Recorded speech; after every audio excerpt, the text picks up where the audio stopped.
So as much as we're all trying to avoid AI slop in our video sharing and social media platforms, maybe you're the kind of person who wants to scroll nothing but slop. And in right. nothing but slop, I realize I have said butt slop out loud now, and that is making me giggle.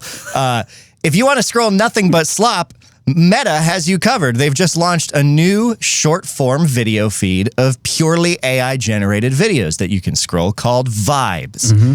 I'm looking at a TechCrunch article that we will link here in the description that does a pretty good breakdown of it. It opens with this. In a move no one asked for, Meta is introducing Vibes, a new feed in the Meta AI app and on meta.ai for sharing and creating short-form AI-generated videos. Think TikTok or Instagram Reels, but every single video you come across is essentially AI slop.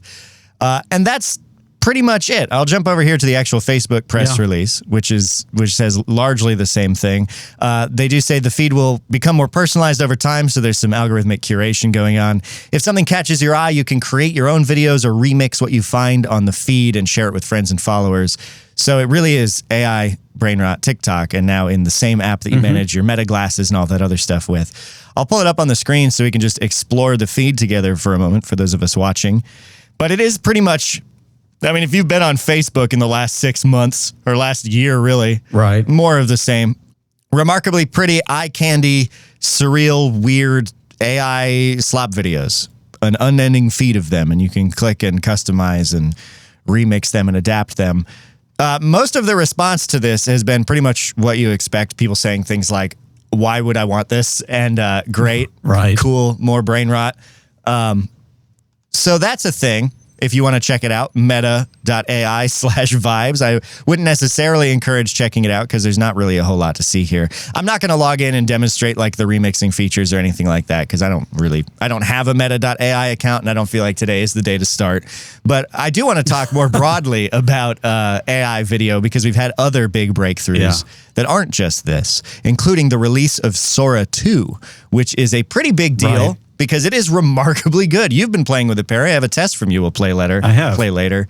What have you thought so far? Yeah, so I think Sora 2 is way closer to what we had hoped Sora 1 would be, right?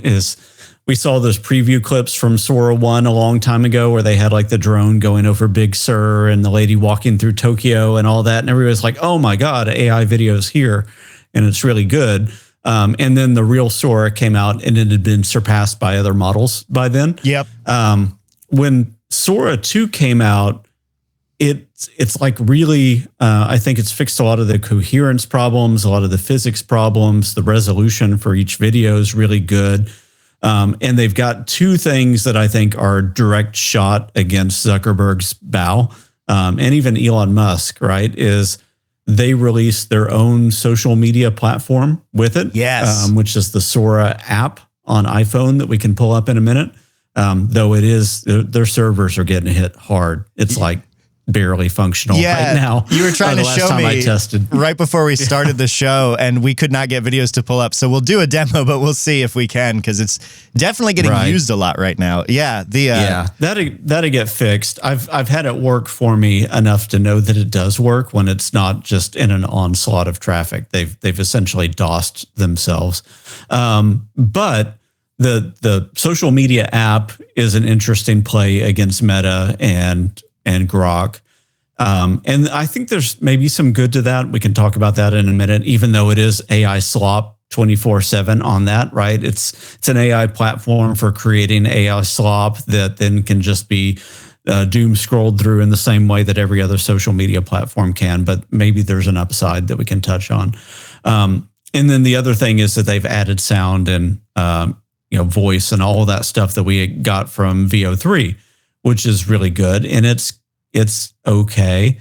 But the killer feature that they added was the ability to create these things called cameos, which is why you're probably seeing Sam Altman from OpenAI everywhere right now. It's because he's unlocked his cameo to be used by anyone. There's an interesting side effect to that too. It's because, as we flip through this, you'll see Sam Altman in like all these different scenarios. I think Sam Altman will be the first person in the world that has plausible deniability for anything he's caught on video doing for the rest of his life. Because everyone is deep faking him essentially into everything now with this cameos feature. Yeah. I thought the move to make the social media platform with it was particularly interesting. Before we fully pivot to talking about that platform, let's just talk a little bit about the improvements between this or like VO3. The physics are remarkably much better, and even the physics of facial expressions and such are much more better and believable. I know a lot of VO3 videos tend to have like these weird, exaggerated, floaty sort of expressions. They seem to have fixed that. And a lot of the sort of anything happening in the real world, like this guy standing on two horses, it actually is pretty well done, the physics of it. The realism has definitely gone up by a pretty large margin, I would say. I think so. Definitely at the point that it's visually fairly indistinguishable in some cases from a real video. The audio, however, is still really weird and phasey. The audio generation can be, for sure. We'll see in your test, actually, that I'll show. Perry made a little reel of Sora videos, and you shared it on LinkedIn. So the first one is that face. If you don't recognize it, though, I think anybody that watches the show or listens to it will recognize the face and the voice as Sam Altman, the CEO for OpenAI, but had to cameo him first. You did a lot with Sam in this, which is very fun. Oh, yeah. All right. So I'll full screen this, and we'll just share it. So, Perry, this is your minute-long reel featuring some very fun clips made in Sora. When I think about KnowBe4, I think about this guy. I think his name is Perry Carpenter. Yeah, that's it. That guy is awesome. Like, I don't know what he gets paid, but I guarantee it's not enough. Don't share your pass. Lock your screen real fast. Verify the link. Stop and think. Two-factor is the key. Keeps our data bug-free. Think before you click. That's the security trick. The idea that keeps coming up when we talk about synthetic media is what's called the liar's dividend. When people realize how easy it is to make something that looks real but isn't, they start to doubt the things that actually are real. Yesterday, I grabbed a burrito from a truck stop shelf. It was a day old markdown, couldn't help myself. The sticker said discount and big red shout. $1 for beans and cheese, I had to check it out. Now the bargain's blowing back in a brass-like spree. My stuff. Fakes are getting so realistic that it's hard to tell what's real anymore. Yeah, they can erode trust in video and even voice recordings. You can make anyone say anything. And that undermines public trust. The top secret number I just made up. Hi, I'm the guy who wants your passwords to be longer than a grocery receipt. Let's keep the bad guys out of your digital cookie jar. First, load up a password manager and make those logins wild and unique. Next, tap that little approve button. This video of you is freaky. It's like meth, Perry. Should. Every step echoes like this place remembers who walks it. These symbols, they're older than anything I've studied. And that light. Okay. For the audio listeners, that might have been somewhat hard to follow because it was a collection of several individual clips. I think your clip that you did with Sam Altman about the liar's dividend felt particularly poignant, slotted in there. Also, that one is completely, totally... I would think that was real if it weren't for the audio being, and I'm sure that it's not going to come across because we bounced this down into like 192 kilobit per second mono MP3 by the time you hear it. So I would encourage you to go check it out. We'll link to it and just like listen in a pair of good headphones to the audio. It's crunchy and phasey. Things aren't placed in the stereo field where you would expect them to be. But on like a casual viewing or through phone speakers even, I feel like it might not be that noticeable. And the video segment is indistinguishable from reality in a lot of cases. Yeah. I mentioned that like when we get to the Sora app, I think that there's a positive side to it. And even the Vibes app is that when you're on that platform that everything you're seeing is AI generated. Yes, I was thinking about that. That's a positive. Yeah, because you're... So it's like a self-contained blast radius. You're in context of knowing what it is, and like that might build familiarity with some of the tells and the capabilities of what is possible. It could. So I'm of two minds about that. That was my first thought, is it might build familiarity. My second thought is that everybody's been in a room where something smells really bad. And then like after a couple minutes, you get used to it. And I'm wondering if we're all going to get so used to AI video that when it slips out of its contained area and makes it in its way somewhere else, we don't smell it anymore. So sort of a desensitization. That would be the better non-graphic way of putting it. It's not like the fart that you've gotten used to smelling. It's the thing that is now in another place and you can't see it because you've been so desensitized to it. Yeah, like if you just smell farts all day, you're not going to be as startled by it. I mean, and the other thing is like these things will breach containment, and these apps... they all have a download button on them. Oh, yeah. And also the apps, by the nature of being AI apps, are going to be pretty exclusively used by people who are like interested in AI, right? Like, yeah. Like I don't have interior design apps on my phone because I'm not an interior designer and I don't really have any interest. I mean, I have passing interest in that, but like people who are not into AI who would be equally fooled by false videos attempting to like manipulate them are not going to be on the Sora app and not build that familiarity. But it's certainly with you can create things on the app. And so I feel like it's going to give an easier access point. We're going to see a lot more and even more videos, I think, elsewhere, even though there is this app. So yeah, I'm not entirely sure. Let's look at the app and the app ecosystem real quick. Okay.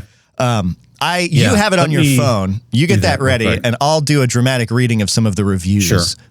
There's Sora by OpenAI mostly has a 3.9 out of 5 on the Apple App Store, and some of the reviews are a bit biting, like this one that says, mission-driven nonprofit, huh? OpenAI is a nonprofit founded to protect humanity from the threats of superintelligent AI. I fail to see how an infinity of TikTok rot and AI slop blended together serves this mission. The fastest-growing company in the history of the human race has decided monetizing your attention is the best use for their age-defining technology and nation-state level compute resources. Not a great omen, my fellow humans. I tend to agree with that. Right. And then interesting. Other people are saying like, you'll become addicted. This is the most addictive AI tool. Trust me, 5 stars. 5 stars. Good news, bad news. Who's to say? Enlightenment or collapse? Only history will determine that. Some people saying it doesn't work. And as you were saying, we're having issues because they probably have DOSed themselves. Want to take a look at it? You got that ready? Yep. Actually, let me share my screen first. I'll show you the web version because you can go to sora.chatgpt.com. And if they're totally not completely DOSed, you'll be able to see some of what's available there because you do have your social media style feed. And you can see like up in the top left of the one that I'm showing you, there's like a recreation of Martin Luther's I Have a Dream. It's talking about AI. There's a guy that I know named Darren from Hack 5. It's got him and Sam Altman and others doing like a sneaker style infiltration. Yeah. There's Sam Altman is in a lot of these. It's very similar to that Meta app. Also, blast from the past with Sam Altman as the hide your kids, hide your wife guy. An old 2009 meme reborn with AI. What are the like highest engagement numbers we're seeing to get an idea of how many people are using this? I see like 1,000, 2,000 views as the highest I've seen go by. It's hard to know because it's just my algorithm. I'd have to go in as somebody else and see. But I mean, if I log into my profile page, you can see I have all of 6 likes and 9 followers. So maybe those of you that want to get on can change that. You can add a little bit more to my ego. Follow Perry on Sora. Follow Perry on Sora. But when you look at like the Sora announcement, what they're saying is that the For You page it's a combination of stuff. So it's stuff that you're looking at and liking and engaging with, similar to TikTok. But it also has some understanding of your conversation history with ChatGPT. Oh. So whatever it understands about you from that starts to make its way in as well, which is really interesting. Yeah. And a little bit scary as well. I missed that detail. I would have assumed that those would have been siloed off, but no, they see that as valuable in the attention economy, which I would agree. It is valuable in the attention economy, but I would have thought that they would have been separate, and they're not. I don't love that little detail. Yeah. No, I don't love that either. But the totally, I think, different and addictive thing is this cameo feature where you can have yourself or you can have anybody that's unlocked their cameo in different videos. So you can see ones that I've made of myself here. As we're scrolling through, I have Sam Altman in like a Jerry Seinfeld type of environment talking about farts. You can also see that the page is crashing. Oh, no. Exit that. Yeah. So we've got the snap page. Some stability issues with their app, probably due to traffic. Yeah, there's definitely some issues with the scripting on that page that are causing it to get stuck all the time. Let me go ahead and share from my phone though. And I'll go over to my page there. You can see, those of you that are watching, you can see my phone being projected. And what you have here is like all the different things that you've posted. If I go to the For You page, it's still broken right now. Oh yeah, look at that. Nothing. I'm scrolling through darkness. Before we end, let me see if I can show you how fast it is to create one of these cameo personas, because that's the one thing that should be a wake-up call to anybody. OpenAI tries to lock this down pretty hard to where it's hard for somebody that's not authorized to create or use one of these. But what we have to understand is that's them trying to impose a guardrail on technology, and which also means that somebody else can release essentially the same functionality with no guardrails at all. And so I'll go ahead and I'll edit my cameo persona, and I'll do a retake. And what you can see is that it just gives camera access, and it says start recording and say the numbers on the screen.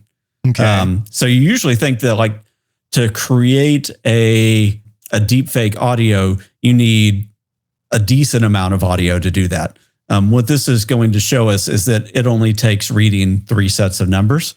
And they're also, of course, recording your facial expressions, the way your mouth moves, the way that you articulate, along with those numbers so that they can represent that. So I'll do that.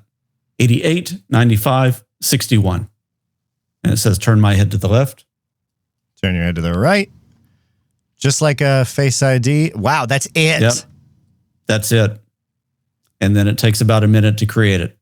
Is it the same numbers each time, or are those a difference? Do you remember? No, it changes every time. Okay. Yeah. Because otherwise that would be a big vulnerability, right? Right. Because I could pre-create a video of Taylor Swift doing that in another tool, and then I could upload it. And then boom, you get Taylor Swift and Sora. Yep.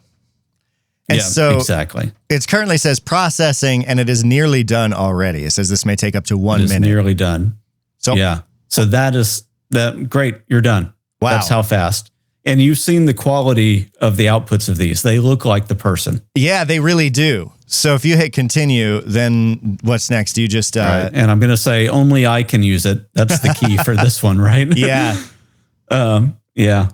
So then I could essentially just open that, and I can say running across the rooftops of London buildings at night in an Assassin's Creed style scene. So I'm going to do that as a prompt for a Sora video. It's going to kick that off. It's going to go to my drafts. And I've got a couple that I pre-created here. We're not going to be able to hear the audio for these, but for anybody watching, I'll just go ahead and click it so we can see what it looks like. So this is a similar prompt you had done before. Never mind. Oh, it's not going to load, is it? We're not going to be able to watch these. It's not going to load. Yeah, because their servers are not going to be able to watch it. Oh, wait, well, let me download it. See if it downloads. Yeah, see if that if fetch does, request. just pull it up on my camera reel. Oh yeah, okay. It's showing you sprinting across the rooftops in like a cool black leather assassin sort of coat, and then it's got your face. You look at the camera, and it's not as uncanny as the like TikTok influencer Perry from the earlier clip. This is pretty good. No. Well, and like the one that had me running through or walking through the building, commenting on stuff, and the other one, that one looked and sounded a lot like the way I would do things too. It did. Cloning your face and your voice from that short clip and those 3 numbers. Oh yeah, look at that. Look at you go. And the physics of the wind on your hair. I mean, that jump was weird looking. Yeah, and the face that I made at the end. But I guess that would be like a GoPro style camera too, distorting your face. It's definitely got the wide angle effect. Yeah, some of the physics are just not there. For coming from you saying 3 numbers and turning your head each direction, that's pretty nutty. Yeah, exactly. Yeah, I was trying to do a special Cartman thing for somebody. So that's why all the Cartmans are here that you're saying. A testament to how many drafts it takes to get a good usable output. Anyway, rather than waiting on this to be done, what I'll do is we'll take the output that happens in just a minute from this. I will give that to you. You can stitch it into the very end of this and post, and we'll know what the exact prompt output was that I just gave to this with the new cameo of myself wearing, I guess, this shirt and stuff instead of the shirt that I was wearing in the other ones that we saw. I'll overlay it over the credit sequence. All right. I'll do this. I'll say, telling everyone, thank you for watching and listening to the FAIK Files. Perfect. There we go. And we can stick that right at the end. All right. We should pivot on because we have gone way too long on this segment. And we will make our moves into the next segment where we're going to talk about some relationship woes with chatbots. Is that what you said, Perry, at the start? Yeah. Well, it's kind of 3 different stories related to chatbots and AI embodiment in different forms. All right, we will be right back with that. Don't go anywhere.